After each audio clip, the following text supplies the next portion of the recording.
So what we're looking at here is an old Black & Decker 1970s quarter-inch corded drill. It's the model number is 7014, and it's a quarter-inch drill which runs at up to 2,500 RPMs. These old gold drills were incredibly good selling because they were not that expensive, and for what they were back in the 1970s, 50 years ago now, it actually was a pretty darn good drill. Now, not much to look at all. It's that ugly gold color. There were millions of them just like this. Some of them came in this gold color, especially in the 70s. I've seen some of them in the orange color that are the same color as that trigger switch right there. And then some of them also came in a black housing. They had the metal for the gearbox down at the bottom. And then obviously this handle right here that built into right at the top of the motor housing where the cooling system is. Not a great drill to have. Probably wouldn't even use it all that much these days mainly because it's a corded drill. But we see it is plugged in here, and I will test it out. It's a variable speed, runs up to 2,500 RPMs.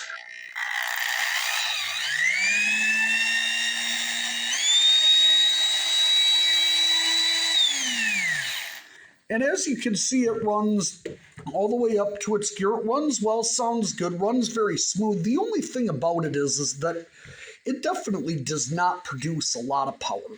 You really got to drill hard, and the other thing I don't like is that it doesn't really run well at lower RPMs. Now, I got the trigger pulled in here, and you can hear it start to hum, but the chuck doesn't really move. It's not till we get about a quarter trigger that we even really start getting some action out of it. But it does run nice and smooth when you finally get it revved up.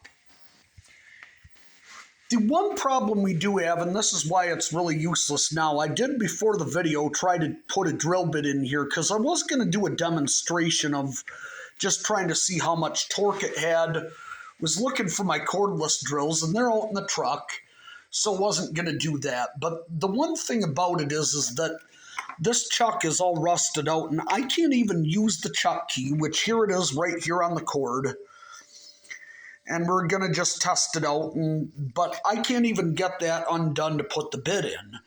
But it revs up really nice. It sounds good. There's definitely a lot of hours on it. So I'll see a drill that probably cost maybe $25 50 years ago has definitely paid for itself time and time again. It's definitely a great drill for what it was. Not very useful these days, but there were millions of them back then, seen them all over the place. Some of them came in 3/8 of an inch, and those had a very short cord that only came out to about here off the back of them. But all right, hope to see you in another video. If you got any questions or comments, go ahead and put them below. Like and subscribe, and we'll see you in another video. Thanks a lot.